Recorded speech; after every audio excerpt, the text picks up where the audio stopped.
जय मसीह सभी को। आप लोग कैसे हैं? आशा करती हूँ आप लोग स्वस्थ और चंगाई के साथ होंगे। आज मैं फिर आई हूँ आप लोगों के सामने दुआ प्रार्थना विनती के साथ। आशा करती हूँ आप लोग इसी तरह से हमारे वचनों को, हमारी प्रार्थना को सुनते हैं और अपने फैमिली, अपने सभी लोगों में शेयर करते हैं। हम उसके लिए आपका धन्यवाद करते हैं। आप हमारी हर एक वचनों को सुनते हैं, हर एक प्रार्थना को सुनते हैं। तो आज मैं जिस तरह से आप लोगों के सामने प्रार्थना करने के बारे में ये कंटेंट लेके आई हूँ, आज मैं आप लोगों को बताना चाहती हूँ कि किस तरह से हमें दुआ करना चाहिए, प्रार्थना करना चाहिए। परमेश्वर अपने वचनों के द्वारा हमें बताता है कि किस तरह से प्रार्थना किया जाता है। जो प्रार्थना करना है वो अन्य जातियों की तरह चिल्लाना नहीं है, शोर नहीं मचाना है, गाना नहीं बजाना, ये नहीं करना, वो नहीं करना। तो वही मैं आप लोगों के सामने बताना चाहती हूँ कि परमेश्वर हमें दुआ करना, प्रार्थना करना किस तरह सिखाते हैं। तो मती 6:6 में परमेश्वर हमसे वचनों के द्वारा कहते हैं, परंतु जब तू प्रार्थना करे तो अपनी कोठरी में जा और द्वार बंद करके अपने पिता से जो गुप्त में है प्रार्थना कर।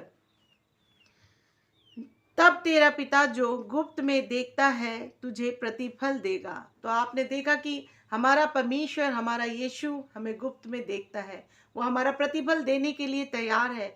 हमें अपने कोठरी में जाना है, अपने दरवाजे को बंद करना है और दुआ प्रार्थना करना है। हमें किसी को दिखावा नहीं करना है प्रार्थना के लिए। तो इस तरह से आपको दुआ करना है, प्रार्थना करना है अपने घर के अंदर जाके। किसी को दिखाना नहीं है, ज़्यादा बढ़ना नहीं है, ज़्यादा बोलना नहीं है। लोग ऐसे होते हैं जो दूसरों को दिखाते हैं कि देखो मैं तो दुआ कर रहा हूँ, मैं तो प्रार्थना कर रहा हूँ, इस तरह से कर रहा हूँ, ऐसे कर रहा हूँ। इस तरह से नहीं कर रहा। हमारा पिता जो गुप्त में चाहता है कि प्रार्थना करे, तो उसी तरह से जैसे हमारे पिता ने कहा है हमें वैसे ही प्रार्थना और दुआ करना है। परमेश्वर कहते हैं 6:7 में कि प्रार्थना करते समय अन्य जातियों के समान बक बक ना करो, क्योंकि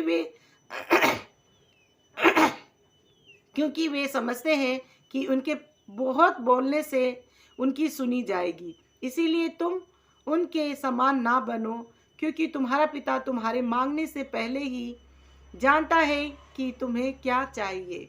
तो देखिए, हमें प्रार्थना इस तरह से करना, अन्य जातियों की तरह नहीं करना। ज़्यादा बड़बड़ नहीं करना, ज़्यादा शोर नहीं मचाना, ज़्यादा चिल्लाना नहीं है।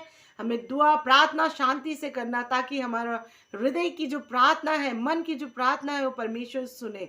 क्योंकि परमेश्वर तो जानता है सब कुछ, वो हमारे लिए कि हमें क्या चाहिए और क्या नहीं चाहिए, हमारे लिए क्या भला है, तो सब कुछ हमारा पिता जानता है। इसीलिए आपको परमेश्वर के वचनों के अनुसार प्रार्थना करना चाहिए, उसमें चलना चाहिए, क्योंकि परमेश्वर भला है। वो बहुत ही ज़्यादा हमारे लिए भलाई सोचता है। आप लोगों के सामने मैं इन वचनों के द्वारा बताना चाहती हूँ कि इसी तरह से आप दुआ कीजिए, प्रार्थना कीजिए। जो परमेश्वर आपको सुन रहा है, आपकी दुआओं को, आपकी प्रार्थना को, तो परमेश्वर आपको सामर्थ, आशीष और ब्लेसिंग दे। आज के दिन के लिए बस इतना ही। कल मैं फिर आऊँगी आप लोगों के सामने दुआ प्रार्थना विनती के साथ। और इन वचनों को आप अपने फैमिली मेंबर, अपने लोगों में शेयर कीजिए, ताकि वो भी जाने कि किस तरह से दुआ और प्रार्थना को किया जाना चाहिए।